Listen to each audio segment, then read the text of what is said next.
Hello everyone from wherever you are in the world right now, and thank you for joining us. I am Louise Hosking, President-elect of IOSH, and I am your host for today's session, in which we are going to explore the very real challenges in managing menopause at work. In 2019, a survey was conducted by Bupa and the Chartered Institute for Personnel and Development. This survey found that 3 in 5 menopausal women, generally aged 45 to 55, were affected negatively at work. In addition, almost 900,000 women in the UK left their jobs over an undefined time because of menopausal symptoms. This represents a huge number of women leaving their jobs at the peak of their professional experience.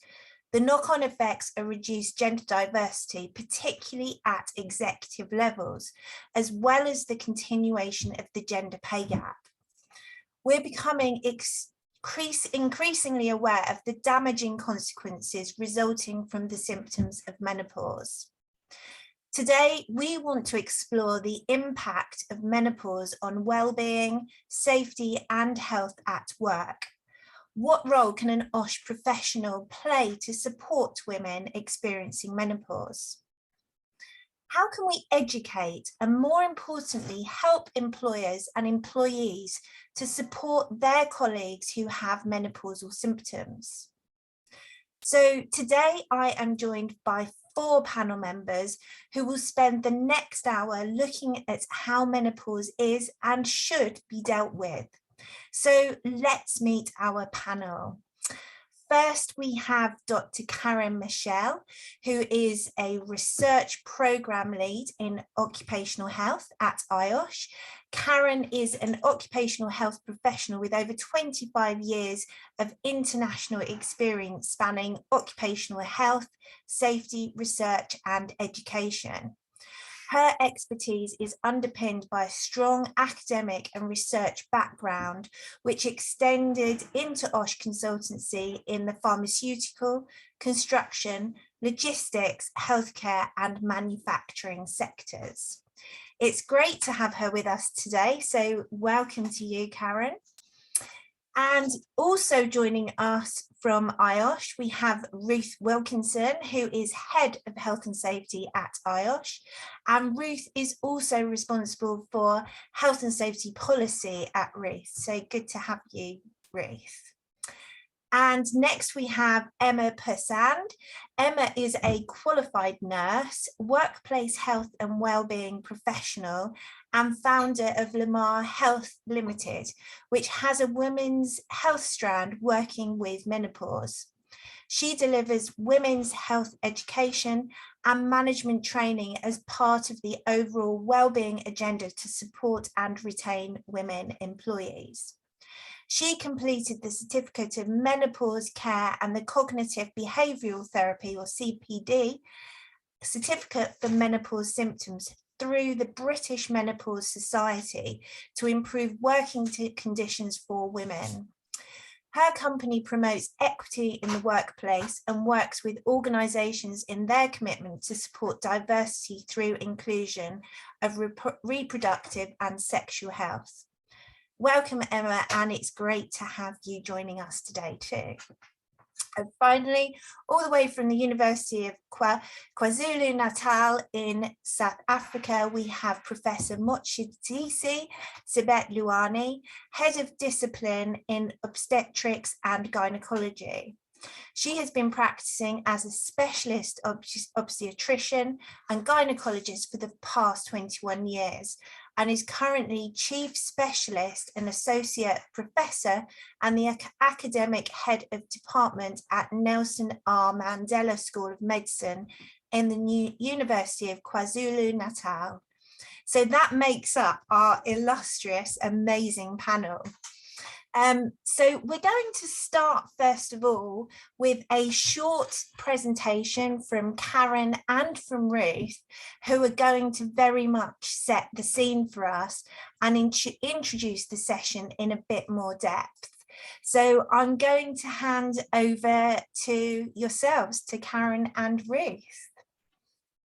Louise, thank you very much for those kind words of introduction. Now, I'm going to start off with just a very brief introduction to the topic today, and hopefully that most of your questions will be answered later through the discussion. I want to start off by saying, well, basically what is menopause? And I think the important thing to remember is this is a normal physiological transition for women, and it's usually defined as the end of female reproductive function. The normal ages are between the ages of 44 and 55 years, with an average age around 51. However, as many as 1 in 100 women may go through what is called early onset menopause, which can be induced chemically, pharmacologically, or even through surgery. So for these women, they're going to experience the process a lot earlier in their life. And for women who go through what may be termed the normal physiological process, they are going to have a period called the perimenopause or the menopause transition, which could last anything from 2 to 10 years. Now, when you ask people about the symptoms of menopause, the first thing that comes to mind is the hot flushes. But it's interesting to know that up to 34 symptoms have been associated with menopause, and each woman is going to experience these differently. I think what is important to remember in terms of symptoms is that 88% of women are going to experience symptoms. Of those women, 25% of them are going to have such severe symptoms it's going to affect their work life and possibly their home life as well. And we also know that women who are symptomatic are then 8 times more likely to report issues with low workability compared to those who are not symptomatic. I think it's important just to highlight what the most common physical symptoms are. And as I said, probably the most obvious is the hot flushes. However, night sweats, sleep disturbances, joint pain, osteoporosis, and cardiovascular disorders are also very common symptoms of menopause. And then we have the psychological symptoms, which are just as diverse: mood disorders, depression, difficulties concentrating, memory lapses, fatigue, irritability, and anxiety. And again, as I said, women may experience a number of the physical and the psychological symptoms and will experience them in different ways as well. So what is the relevance globally of menopause? And here we know that there are approximately 657 million women globally between the ages of 45 and 59. That means that at least 50% of these women we know will work through that menopausal transition. And one thing is very clear, that those numbers are not going down. As society demands that people work for longer and retirement ages are increasing, more and more women are going to be working through their menopausal transition. And also that we know from a global perspective that there are cultural differences in how people are going to experience menopause. And for that reason, we need to be sensitive to those differences as well. But I think one of the most tragic consequences is the fact that many women are going to leave the workplace because of the experiences that they are having with trying to work in what we call maladaptive workplaces. In terms of our current knowledge and understanding of menopause within the workplace, I think what we need to understand is it remains poorly recognized at work. For many workplaces, it's a taboo subject. It is not open to discussion. We find ourselves working with managers who lack the knowledge to address the workplace issues and are not open to the conversations that need to be had.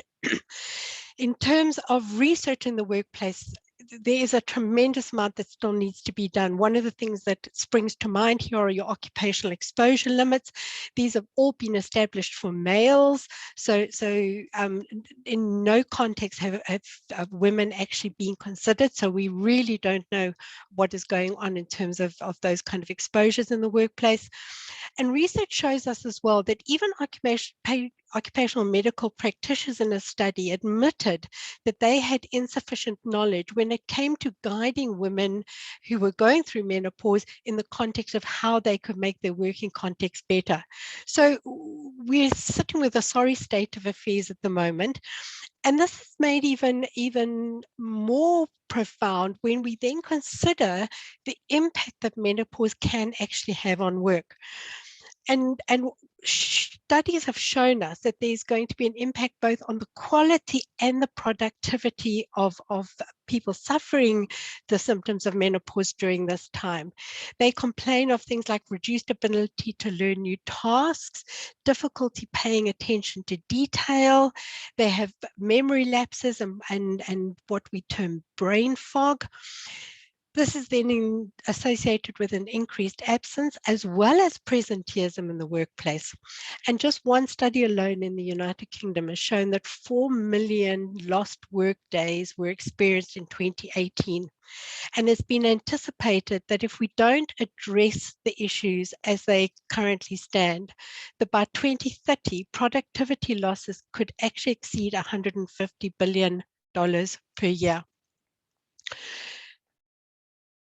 Putting all of this in context, we now want to have a look at what do women say about their experiences in the workplace, because there's no better person to ask than those who are actually experiencing the menopausal transition. And they describe very negative perceptions from their managers. They've described as being labeled as weak, incompetent, unstable, and even depressed. They say they lack support in terms of trying to cope with their symptoms in the workplace. Often they've had to use annual leave or their rest days to try and cope with their symptoms. And it's these kind of scenarios that lead them to lacking the confidence to disclose their status to managers. They feel if they do disclose their status, they're going to be stigmatized and discriminated against. And it's those fears that then lead them not to request accommodations in the workplace that could actually make their work experience a lot more meaningful. And often these accommodations can be very simple initiatives that can be implemented. But one of the things that a lot of women are saying is that they try to reduce their working hours so that they can cope with their symptoms. And in many studies, women have actually said that they are contemplating leaving the working place so that they can cope. Now, my next slide is intentionally busy, but at the same time quite elusive in its nature. Often we're asked, what can organizations do? And employers don't know what they can do. And IOSH professionals are asking some of these questions as well. And I think that the discussion will expand on these, but it's important to understand that women need to be supported.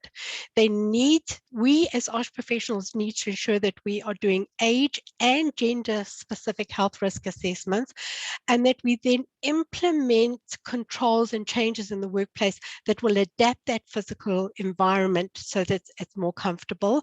And at the same time that we address the psychosocial issues that transpire. Information and training is key. And here we're talking about information and training on issues to women themselves and to other workers. We are looking at training key staff such as line managers and human resources personnel to make sure they are better informed and can manage the situations. We're looking at developing specific policies, procedures, and programs that address the issues that are going to raise their heads in the workplace. And I've deliberately put this in. We need to make sure we are using competent people to do our health risk assessments. Health promotion activities are a real must in the working environment, and they need to be introduced much earlier in an individual's life cycle to make sure that we're prepared for what is going to happen during menopause and not wait until it actually hits us head on. And then also employers can provide some financial support for resources that workers can use to actually monitor their symptoms. So that's my very brief introduction. And just to close it off, I want to highlight that women represent a talented and experienced cohort of the working population.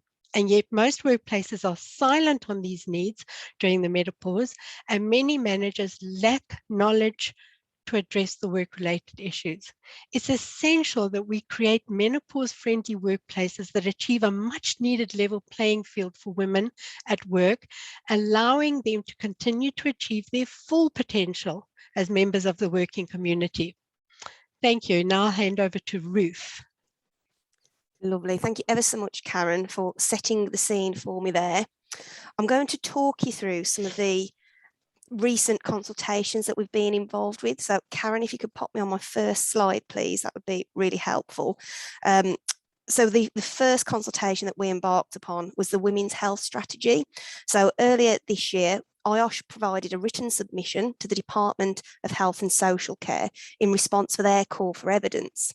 So this was in respect of women's health, the Women's Health Strategy across the whole life cycle of women and their health. So obviously IOSH, we mainly provided comments on the section around maximising women's health in the workplace and COVID-19 impacts. So on the specific topic of women's health, IOSH advocates for increasing the visibility of women's occupational health, work-related health and wellbeing, including improvements in sex, gender differences and gender-based data associated with working conditions and health. So hopefully you can see the synergies around what Karen's just mentioned to us, that, you know, in some areas like occupational exposure limits, it's been focused on men rather than women. So that's a bit about the gender-based data that we're on about there. IOSH also promotes a prevention first approach to risk in the workplace. And obviously it's about protecting workers. So as part of this, it's imperative that we recognise diversity, including gender differences at the workplace. We also need to identify issues and problems in the occupational health and wellbeing of women, and which does remain a challenge. So we need to have effective management and prioritisation through government, public policy efforts, and within our workplaces as well. And we are recognising that gender issues have typically been neglected in the planning and implementation of both health promotion initiatives and in disease prevention strategies. So we are really championing women's health in the workplace, and I do encourage colleagues to take a look at our website where we've got consultations. There's a whole list of bullet points on the summary of that consultation piece, and also our research that's within there. So please do go and take a look at that. It's also on our references when it comes up shortly. The other consultation that we've been involved with, so if you could just move me on, please, Karen, thank you, is through the UK Parliament Women and Equalities Committee, when they held an inquiry on menopause and the workplace. So this particularly examined the extent of discrimination faced by menopausal people in the workplace, and investigated how government policy and workplace practices can support those experiencing the menopause. So IOSH were again really pleased to be able to contribute and provide research and input as part of this call for evidence. So that's gone along recently. We haven't heard the outcome of this one yet, but again, IOSH is supporting that effective management of menopausal transition as a specific work-related concern, doing this through fit-for-purpose government policies and workplace practices. And we recognise that the benefits it can result in is workforce productivity, better work culture, and more importantly as well for those businesses, that bottom line. So it really is championing people in the workplace, and we are encouraging governments and businesses to better support menopausal women as part of the holistic organisational approach to employee health and wellbeing, which obviously needs to rely on what also Karen mentioned, those age and gender appropriate risk assessments, good information and support, physical and psychosocial work environments, and also through those good risk assessments, and ensuring managers have got the information, training that they need as well. And again, this document is available on the IOSH website, but the foundation of this course has also been built around the findings, so which has sort of led to the webinar today. So please do listen into some of the information we'll provide as we found through our research in providing this consultation today. So that's it from me on the presentation. So please do look at the links to find further information that's available to you.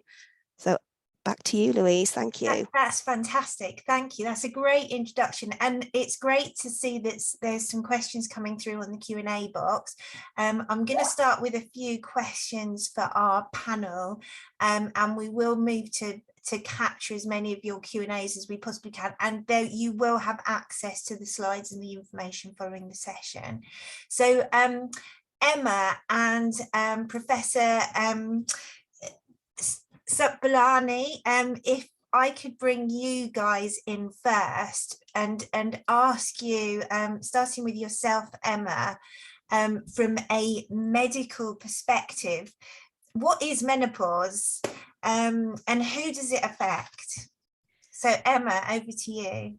So menopause is actually just part of the process. The menopause actually is one day of your life, and that's the day after menstruation. That's the day that your periods are stopped for 12 months. So that's the World Health Organization's definition of it, you know, when your period stops. However, the menopause transition is what we're talking about here, and it's similar to puberty. So we know that puberty doesn't happen overnight. It's a transition from a child's body into an adult's body that takes a couple of years, that we know that hormones will fluctuate and influence that. Well, it's exactly the same. So it can happen from the age of about 38 when egg follicles start to decline, your estrogen starts to decline, and that's why women can start, or people can start to feel symptoms from the age of 38, really. So menopause is a transition of fluctuation of hormones. That's it in a nutshell. And Professor Subbulani, could you add to that? Yes, thanks for having us, and also to the listeners. I think, as Emma did say, this is a transitional period that women go through. Sometimes in an unexpected manner. Sometimes we have been taught about hot flashes, and that is probably the most distressing and the most cardinal of the symptoms. But there's a wide variety of effects that, so it's basically when your estrogen that we started off very well around the time of puberty now is waning off. And it's basic, all these symptoms are as a result of the withdrawal of estrogen. There are two hormones that women depend on, and estrogen being the one that carries us. So the effects are beyond just the hot flashes. There's long-term memory stories. There's also effects on your bone structure, cardiovascular structure.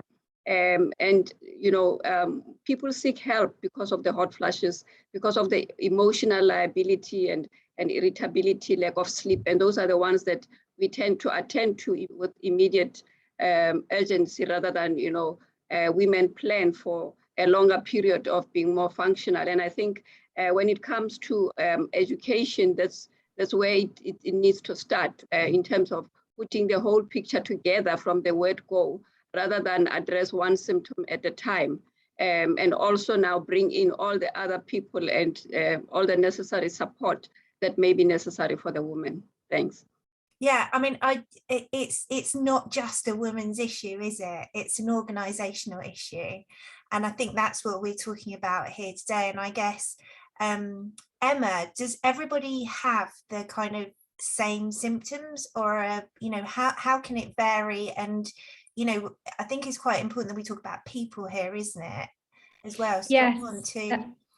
I think for occupational health and safety professionals, we have to look at this as an inclusive approach, and that inclusive approach means our language and knowing that sexual and reproductive health concerns now can affect everybody, you know, women, biologically born women, trans men and women, non-binary, intersex, gender neutral. It's anybody that has sexual reproductive health organs.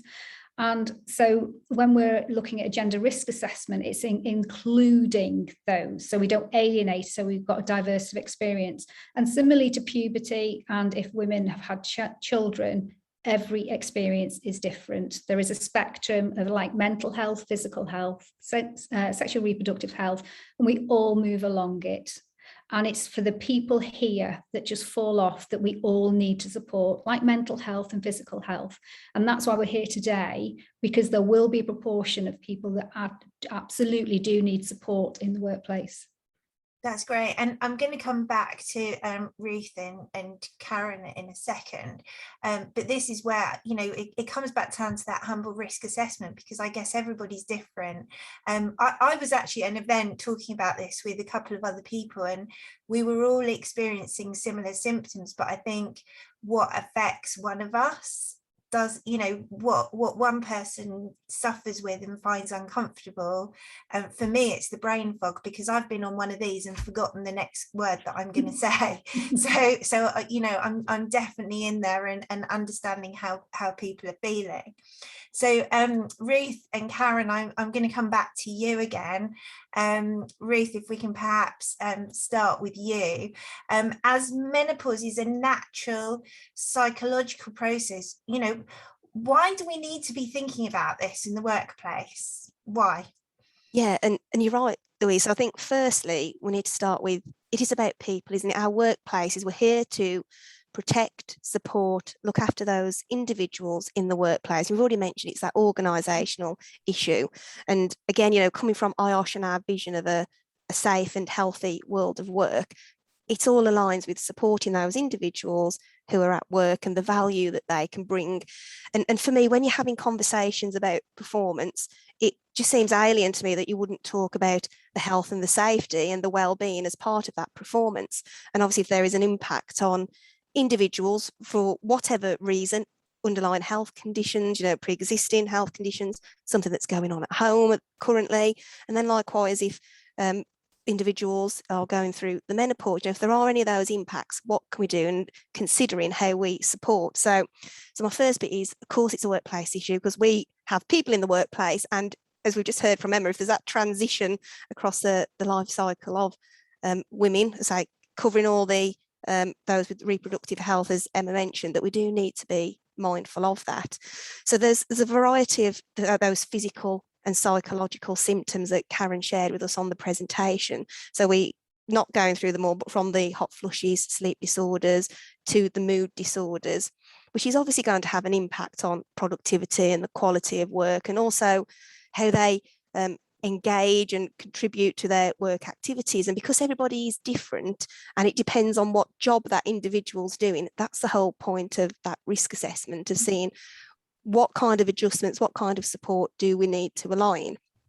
And I was quite interested in Karen's statistic as well around, in 2018, the Office of National Statistics reported 14 million lost working days in the UK due to the menopause. So again, when you see figures like that, it really does align back to, well, of course, again, it is that workplace consideration. So if I just hone in on some legislation quickly before passing to Karen, we know about the Equality Act, duty in there not to discriminate. And again, there might be individuals might be suffering some effects which can be classed as an impairment. And again, then we might need to provide reasonable adjustments as part of that legal requirement there. We have the Health and Safety at Work Act to ensure the health, safety and welfare of employees, if I focus on that piece. We've got the management regulations, again, where we've got duty to do risk assessments. And so that's the key piece for me, you know, where there could be that harm, that risk in the workplace.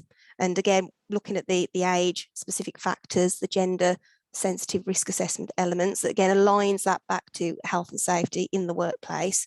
And of course, we've got the welfare regulations again, as we talk about what impacts and adaptations, which we can cover later. Those workplace regulations cover things from ventilation through to temperature.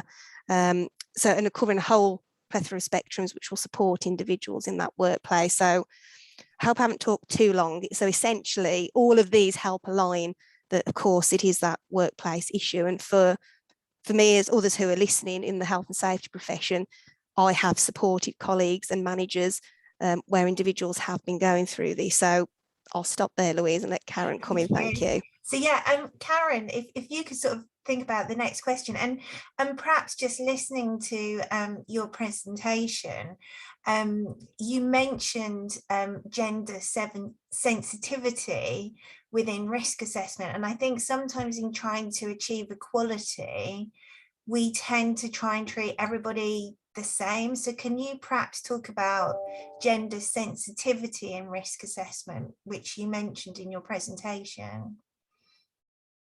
Thank you, Louise.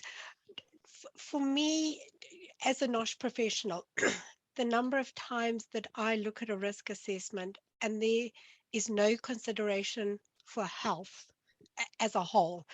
We talk very eloquently about the physical, the chemical hazards, etc. But very seldom do we bring the health aspects into it.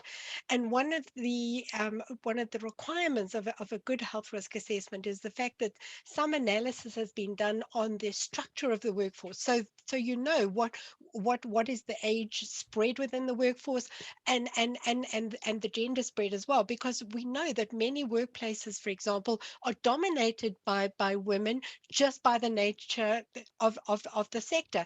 And a great example is probably healthcare services, you know, predominantly females. So when these risk assessments are done, consideration needs to be given. I mean, a professional may, for example, start talking about ventilation, but consideration needs to be given to some very simple ways to control ventilation that would help not only menopausal women, but there are many benefits to be had from good ventilation. For example, I mean, you can think clearer. So every worker would be thinking clearer with a well-ventilated environment. But these issues need to be brought through with the risk assessment.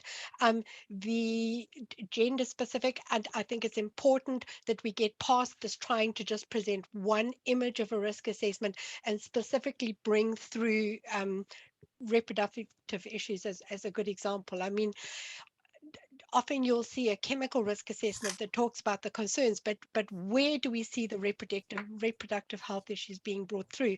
And these are pertinent both for men and women, and at various stages.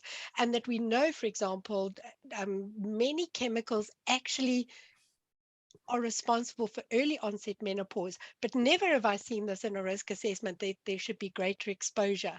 You know, things, gender sensitivity in terms of personal protective equipment. How often are women provided with personal protective equipment that was designed for males?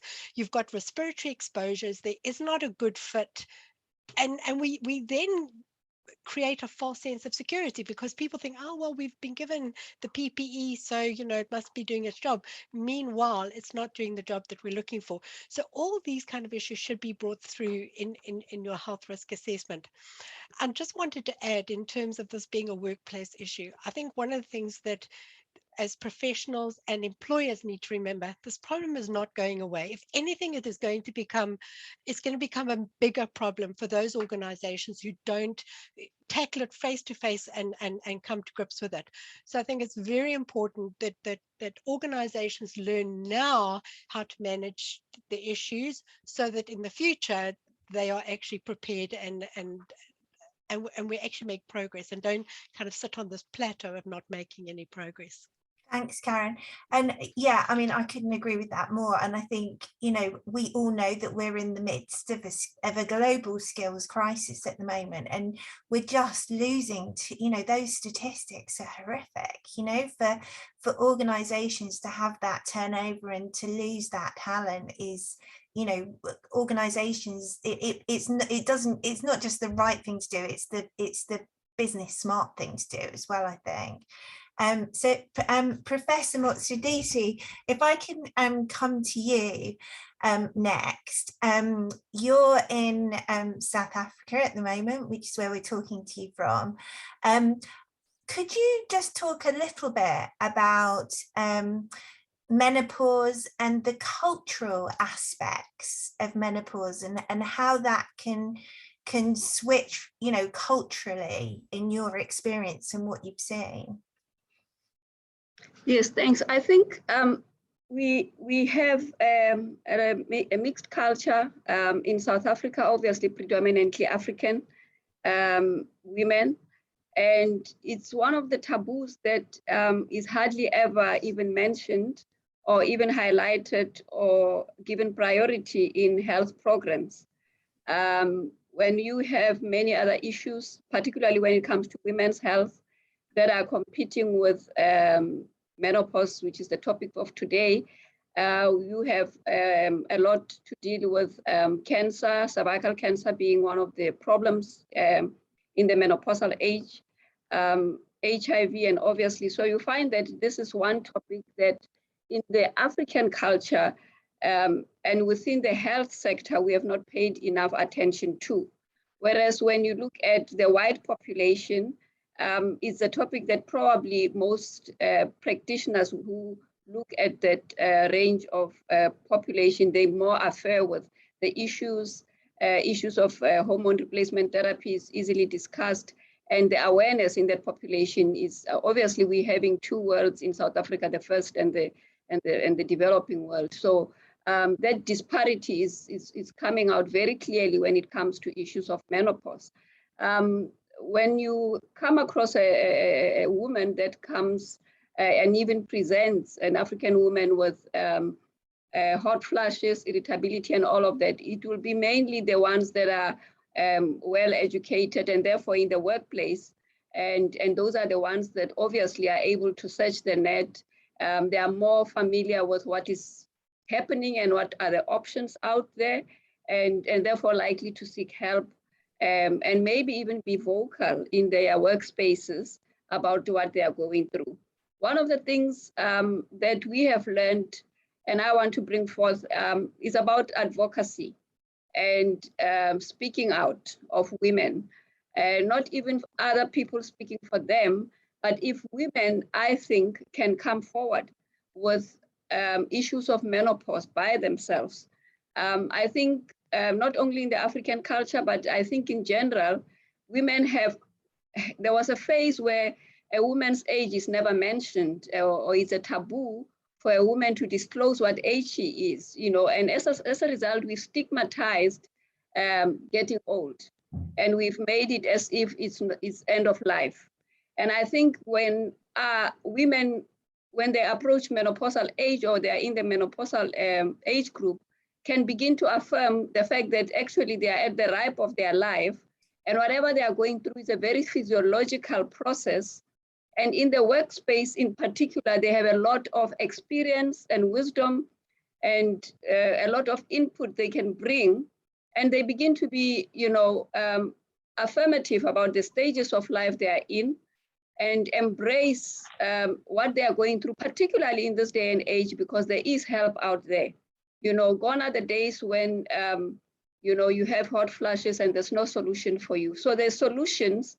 In the same way that people take multivitamins to feel strong, we should see HRT as part of life, you know.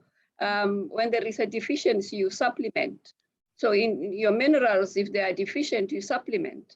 And I think advocacy should begin with focus groups of women. We mentioned the statistics about the proportion of women who are in the workspace and around the ages of menopause. And if you look at someone who menopauses at 55, they still have another 10 years to 65 when they retire. So those are women who, as I mentioned, full of experience, full of resources.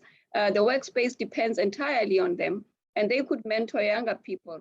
But they need to also affirm the fact that whatever they are going through is not a life sentence, you know, it's an enabling thing, and seek help. If they speak about it and seek help about what needs to be done to help them, I think we'll go further rather than just expecting that the workspace should come their way. They should embrace the stages and then go the other way. I think that would be my contribution. Yeah, and I think, you know, people do feel, you know, women feel these mix of emotions, and it is a bit like a puberty thing. I think there's also been a lot of negativity around HRT. And I don't know if you can just talk a little bit from your medical perspective before I come to Emma and talk a bit more about culture in respect of some of that sort of negative publicity around HRT. Yes, thanks for that. And there was a question also in the chat box about, I think someone asking about their wife and how they can help them. So HRT is basically, as I said, it's a supplementation, it's a hormone replacement therapy, primarily estrogen. So I mentioned earlier that the deficient hormone is the estrogen, and we have to then supplement, but often we have to combine it with progesterone, depending on whether the woman is got the uterus intact or it has been removed. Obviously, when it has been removed, then you just need to supplement the one hormone, which is the estrogen. Now, the negativity with HR, or before I get to the negativity, so if one wants to initiate HRT, evidence is pointing to the fact that we need to initiate early in the menopause rather than later.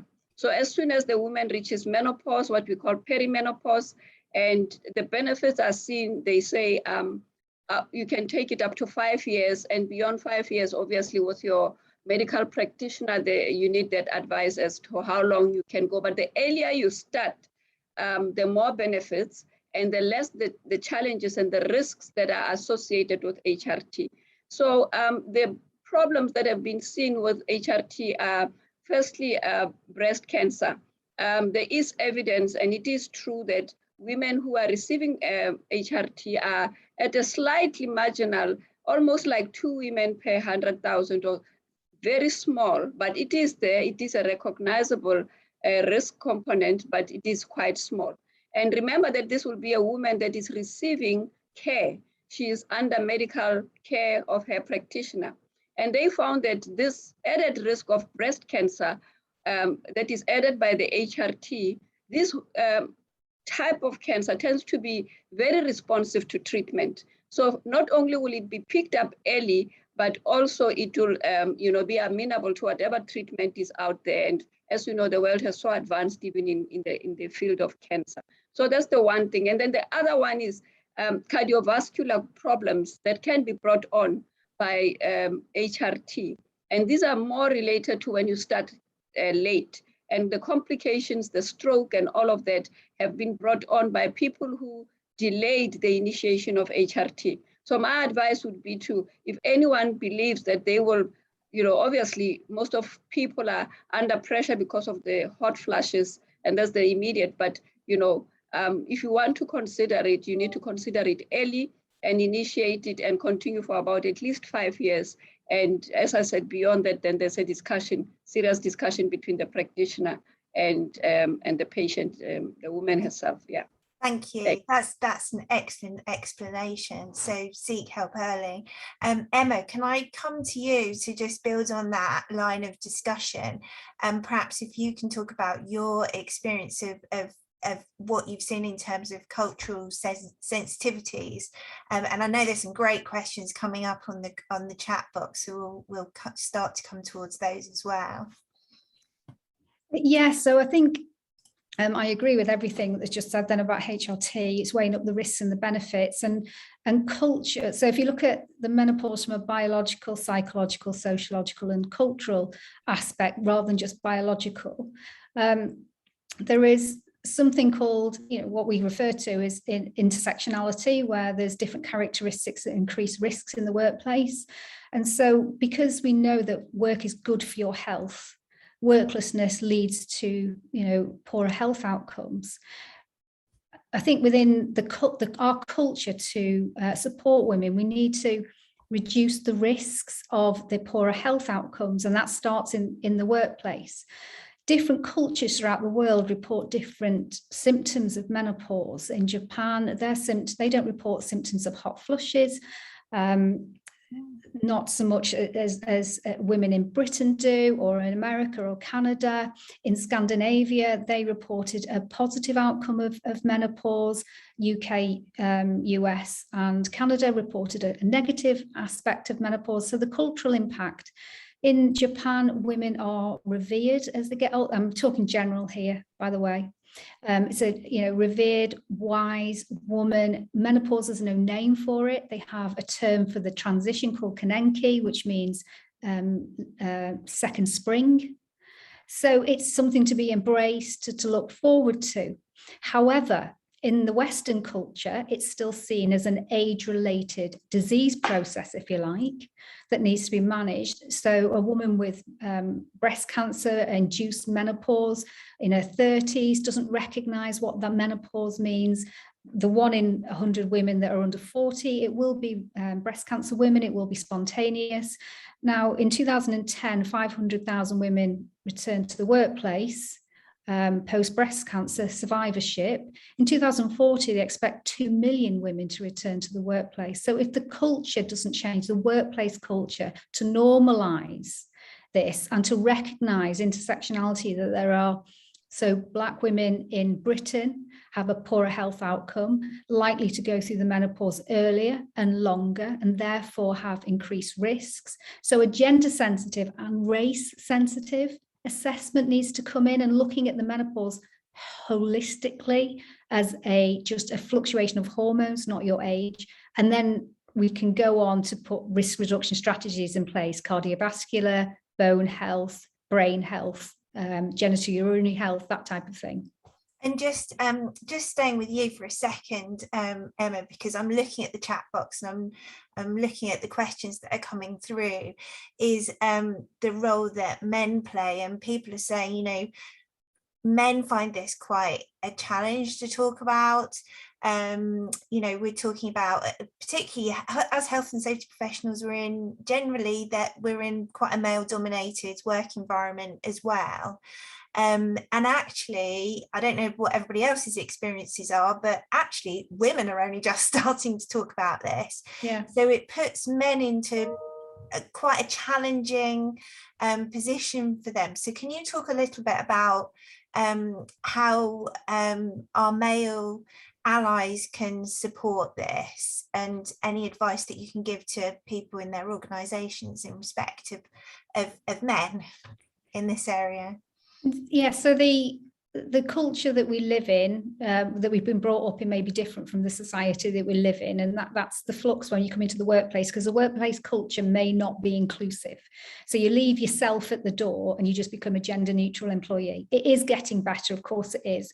Mental health couldn't be spoken about 10 years ago. You couldn't say stress, you couldn't say anything like that. We've now normalized it, and it's through education. And it's from the top down, and it's educating and normalizing sexual and reproductive health in the workplace, menopause, endometriosis, all the other things that that we could talk about forever, but we're talking about menopause today. So with men, once you educate, the same as mental health, it becomes normal. It becomes just a health and well-being safety issue that you're addressing in the workplace. And for the men, like you've just said, women are coming up with the knowledge as well, and healthcare professionals, they're not well versed all the time. So we are learning, and we will get it wrong. However, in a culture where it's introduced into the conversation, you bring in risk assessment processes, you signpost. So if you were suffering from psychological issues and you went to your manager, they would signpost to your EA, your employee assistance program, Mind, whoever. That needs to happen. Have the confidence, like you were saying, to own it, to go and say, I'm really struggling with this, and the manager know where to signpost. Managers don't need to know the ins and outs of all health conditions. They just need to know where to signpost and how to reduce that risk. That's great. And actually you've tied that in beautifully to the next question that I'm going to come to Ruth with, which is around why is this, we're talking quite a lot about psychological health and safety at the moment. Ruth, from your perspective, can you talk a little bit about why this is important from the perspective of psychosocial health and safety as well? Yeah, absolutely. So when we're talking about those psychosocial hazards in the workplace, sometimes called those organisational factors, and it's interesting if you sort of cast your mind back to the start of this session, looking at Karen's presentation, when we looked at the women's experiences, and that those things around lack of support, negative perceptions, and they didn't feel confident to disclose their working hours, all of these align to those factors. And also, is there any discrimination going on in the workplace? The professor mentioned about, some of the symptoms that are happening out there, so that they all have that impact, psychosocial hazards in that workplace. So we do need to be mindful of what are they, first and foremost, and then obviously how you can craft in the workplace, what you can do to support those individuals. So, and Karen, through her research as part of our consultation return, we did identify that the impact of those psychosocial factors are quite diverse in nature, but they can have both negative and positive influences.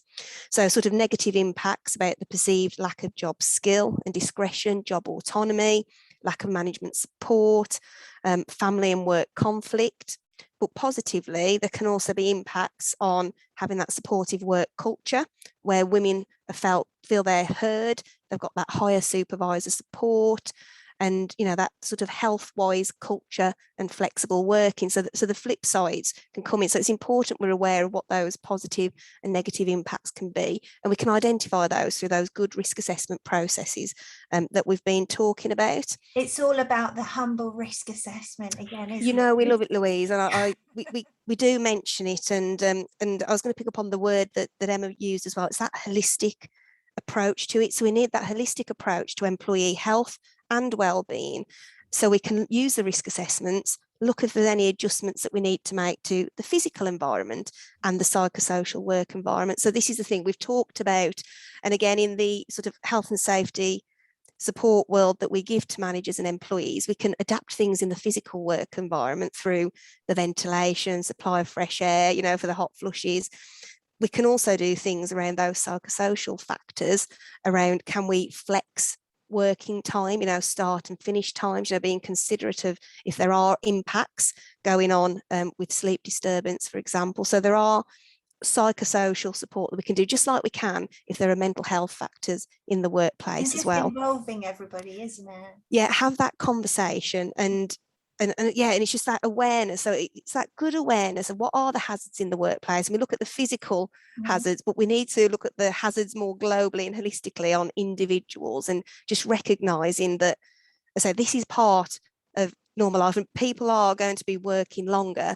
So women are going to be working through that transition period, and for periods beyond. So we need to support individuals in the workplace. They're at the peak of their powers when this is all happening. Absolutely. So Karen, I'm going to come to you because there's a question in the chat box, which see if I can find it, from Michaela right at the start of the session, which I think is an interesting area. And with your sort of research head on, she's talked about the differences in occupational exposure limits, which you mentioned in your presentation.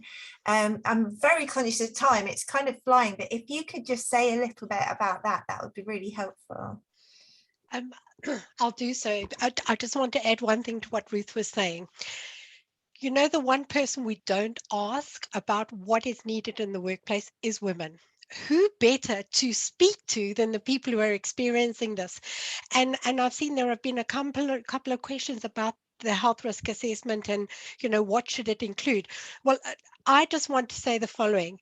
You would never do a risk assessment on your noise if you didn't understand noise. So we go right back to, how do you do an age or a gender sensitive risk assessment if you don't understand the issues? So as professionals, we need to go and make sure we're knowledgeable about what the issues are, because knowing what the issues are will influence your risk assessment. Okay, so I just wanted to say that about the risk assessment. There isn't one answer for everybody, but I've always been a believer that if you understand the concepts, you will own the decisions that you can make thereafter. In terms of the occupational exposure limits, we basically know that globally, occupational exposure limits have been set, and what these basically interpret to, and I'm going to try and keep this very simple, is that these are values that we think if you expose a worker to this value and no more for a 40-hour week, they will not become unwell. However, occupational exposure limits were set for healthy males of 70 kilogram weight. If you look at the general population in any given gathering, you will be hard pressed to find a significant portion who are male 70 kilogram and healthy. And by healthy, we mean no underlying health conditions. So The problem is we know that women and men are different. Physiologically, we are different. I always get, we are built differently. We are not the same. I mean, there are reasons why there are books, what men are from Mars, women are from Venus. Books are written because we're different. So we need to understand, how do those exposures actually impact women? Is it that we can expose them to the same level safely, or is it that we should have lower risk levels? And when I think about just the common concepts behind exposures, we know that the smaller you are, the smaller dose of a chemical you should be exposed to. Now, generally speaking, women are smaller than men, so we shouldn't be exposed to as much chemical. Again, this is just my personal interpretation. It's one of the things that I always communicate. I try and advocate that a company implements action at the action level, and the action level is half your OEL. And by doing that, I think you get a better level of protection for all your workers. So it's not just your healthy 70-kilogram male, but those who have got hypertension, diabetes, females, your aged worker, because they again don't cope with chemical exposures as well. So that's really fantastic advice. I love that. That's a really great takeaway. Now, I'm really conscious of time because I think we could keep going all afternoon, but I'm going to come around as a final question to each of the panelists today. Is just and there's a feedback session that's just come back, so please give us your feedback.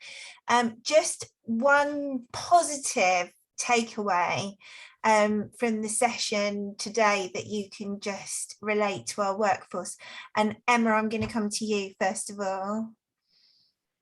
So on all the workplaces I briefly, visit, because we're running out of time, right?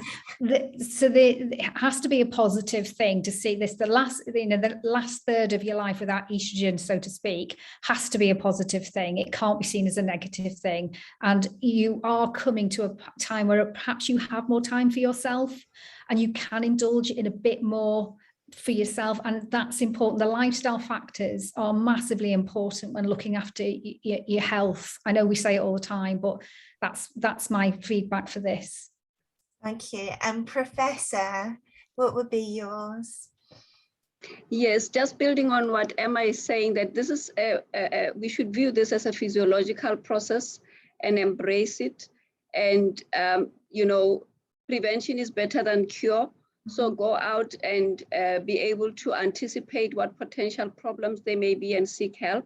And I'm quite glad, having been in this session, that we actually are looking into how women can actually prolong a productive and effective work life in the presence of this. So I think your committee is doing very well in taking this to the workplace. Thank you. And Reese. Thank you. Obviously, building on that, I was going to say culture, but it's to embed that organisation. It is to get that right culture and have the right conversations, feel empowered to have those conversations. So, and again, inclusive culture, male, female, everybody, and having the right policies, risk assessments, training to support that culture in place. I've got to stop myself, Louise. I could keep going. I know, we all could. Karen. Simple.